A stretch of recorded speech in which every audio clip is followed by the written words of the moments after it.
So about a week ago I made a video talking about the secret backstory behind the specialist characters in Black Ops 3 and of course coming up in Black Ops 4, how that they're planning on making story missions for every individual specialist character. And what I asked you guys is if you kind of wanted to hear more of the story behind all of the individual specialist characters from Black Ops 3 and talk about how that is going to move into Black Ops 4. And the overwhelming response was that you guys absolutely wanted to see the entire backstory for every character. So today we're going to be starting with one of the most iconic characters from Black Ops 3, Ruin. And of course, as we now know, Ruin is also going to be in Black Ops 4, so we're going to talk about that throughout the video as well. So as far as Ruin's backstory goes, his real name is Donnie Walsh. He grew up in a military family and joined the military straight out of high school. He became an infantry soldier and basically found his second home on the battlefield. Now, the part of his bio that really doesn't make any sense is the third paragraph. It says, he is suspicious of covert ops and anything that operates outside of the established chain of command, viewing them as dishonorable. He prefers a straight-up fair fight and knows that there is never a substitute for boots on the ground. Now, the part of this that really doesn't make any sense is that it states that he prefers a straight-up fair fight, but as we know, the real backstory of Black Ops 3 is that they're in a simulation, training to be super soldiers for some upcoming war. Now, the thing that's interesting about this is if he's a super soldier, how exactly would that make the upcoming war or fight that they're preparing for a fair fight whatsoever? Also, it says he's suspicious of covert ops and anything outside the established chain of command.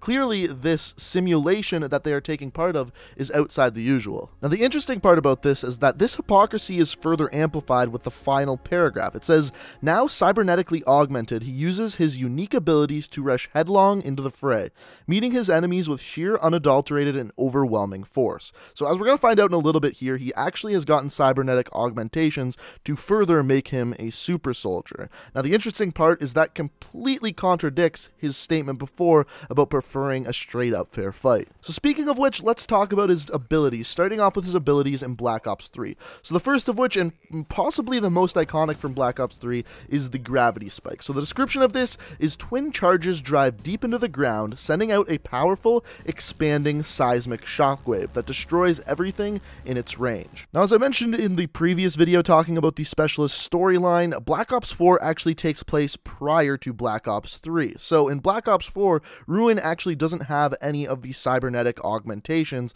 that he does in Black Ops 3, but he does have the same ability as in Black Ops 3. It's no longer called Gravity Spikes though, but rather Gravity Slam. The reason for this is because the thing he uses in Black Ops 4 is an individual, almost hammer that he slams into the ground, not the spikes that he uses in Black Ops 3. And once again, talking about Black Ops 3, his other ability is called Overdrive. The description of it is high-powered graphene supercapacitors in Ruin's legs discharge, allowing him to overrun his enemies using short bursts of incredible speed. So this is the ability in Black Ops 3 where you basically get a speed boost. It's for a very short period of time, and it allows you to kind of get behind enemies, flank them faster. This ability isn't in Black Ops 4. And of course, the reason for that is because there is no cyber augmentation in Black Ops 4, simply because it takes place previous to Black Ops 3, as I mentioned before.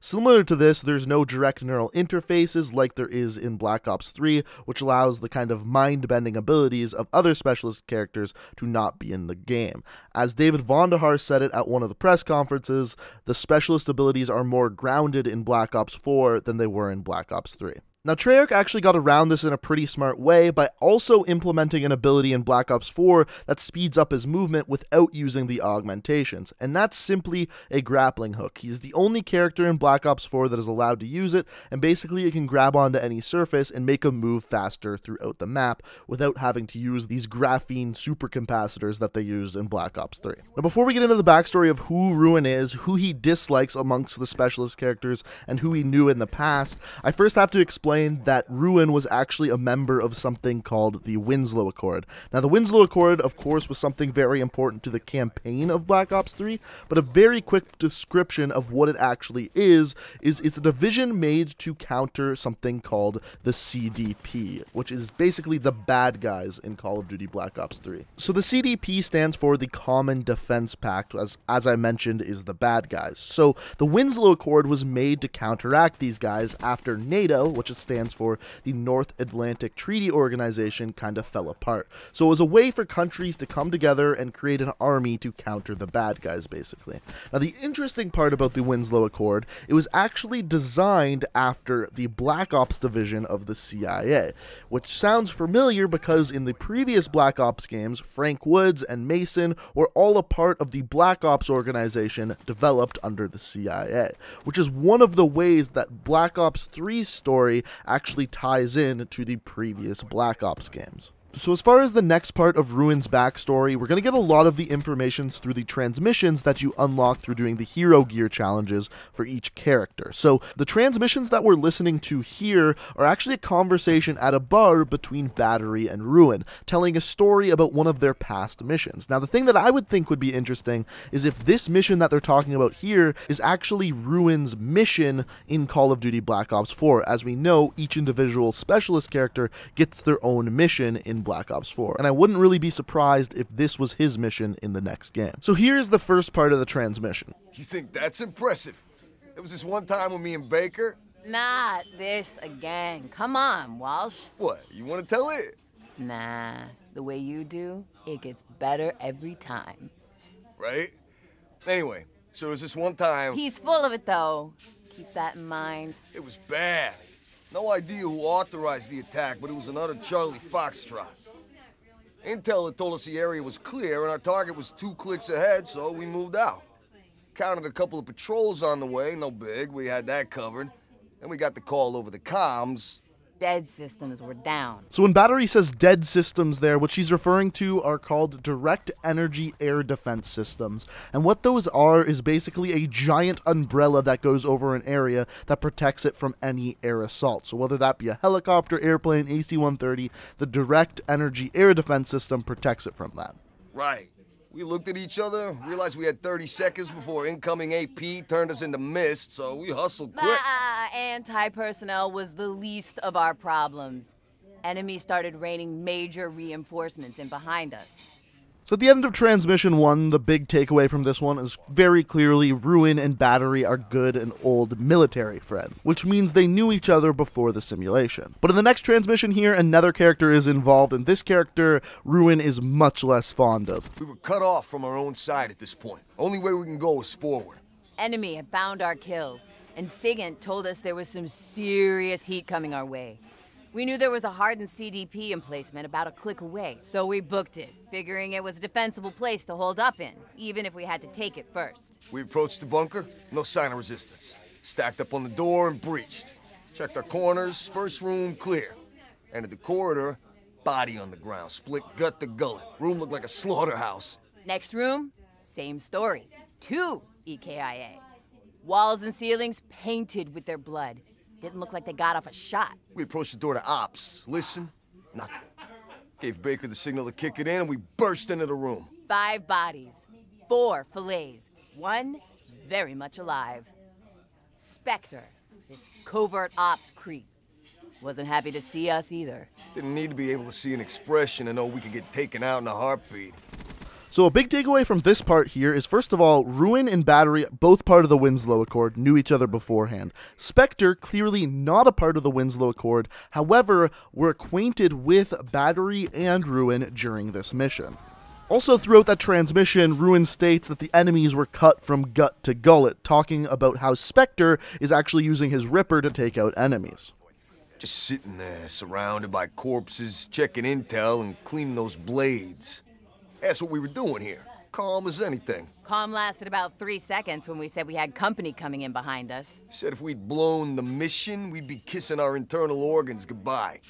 Yeah, exact turn of phrase. Think you got called sugar at one point. Yeah? Anyway, internal screens are showing that we're surrounded. 30 men at least with GI unit support. We moved fast. Rigged frags and tripwires in the first room and corridor. We set up for a siege. We just finished digging in when wham! First tripwire goes. A couple of seconds later, we hear a couple of GIs go terminal to the second IED. Which is when I started pulling the trigger on my war machine and didn't let up until it ran dry. So really that part of the transmission doesn't tell us much about Ruin. It talks about batteries, War Machine. It does, however, tell us a lot about Spectre, which I'm not going to touch on this video, but when we get to Spectre's episode, I'll explain exactly what his part of that story really means. And then in the final part of this transmission, we are once again introduced to a couple more of the specialist characters that we know from the multiplayer. Things were looking pretty bad. CDP had reinforced, we were running low on ammo. And Spectre was still considering cutting our throats. When I noticed some movement on a screen showing an external cam feed. A couple of seconds later, we start hearing explosions outside. CDP start running around, trying to defend themselves against attack from behind. A couple of them went down to nano swarms. Nasty. Cavalry couldn't have arrived at a better moment. Thought we'd have lasted another couple of minutes. Castillo and Rojas could have kissed him. Last couple of CDP that tried to take refuge in the bunker with us fell to Spectre. We bugged out before Outrider and Nomad made it to us. 4 of us RTB, PDQ. All right, Walsh, it's your round. Get buy-in. So as far as what that last part means, basically all we can take away from it is that Ruin and Battery also worked at the Winslow Accord with Outrider and Nomad. They were all part of that. Spectre was not, but we now know that all 5 of these characters at least had some interaction with each other before they were put in the simulation together. The only other background information I was able to kind of scavenge together about Ruin is 2 of the specialist characters he dislikes. The first of which is Spectre. The reason for that is because Spectre works alone, he kind of goes under the radar, and does things and doesn't follow the order of command, which as we stated earlier, is the complete opposite of Ruin's beliefs and behavior. And Ruin even goes as far as to say the following quote to Spectre when you were playing in multiplayer matches. If your lone wolf BS gets any of us Blue Falcon, you're gonna answer to me. In other words, he doesn't like that Spectre is lone wolfing it. The other character that, according to the lore I was reading, that Ruin doesn't like is Nomad. There was really no reasoning for it or explanation, just apparently he's not the biggest fan of Nomad.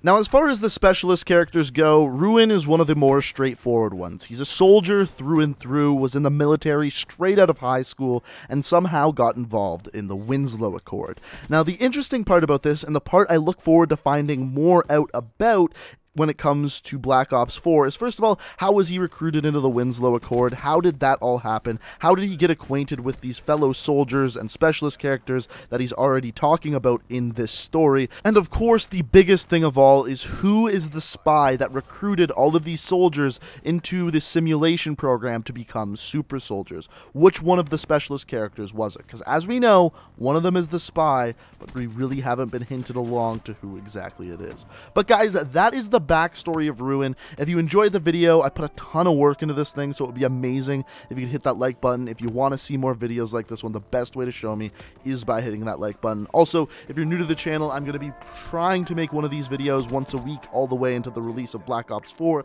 That way we have all of the background stories for all of the characters going into the next game. And on top of that, it would just really help me out and show me that you enjoy these videos if you hit that like button. And if you want to stay up to date on them, the best way to do so is hit that subscribe button. But guys, I hope you enjoyed the video. Thank you so much for watching, and until next time, guys. You have a nice fucking day now. We are reaching for the stars, but we're making this too hard. And I wonder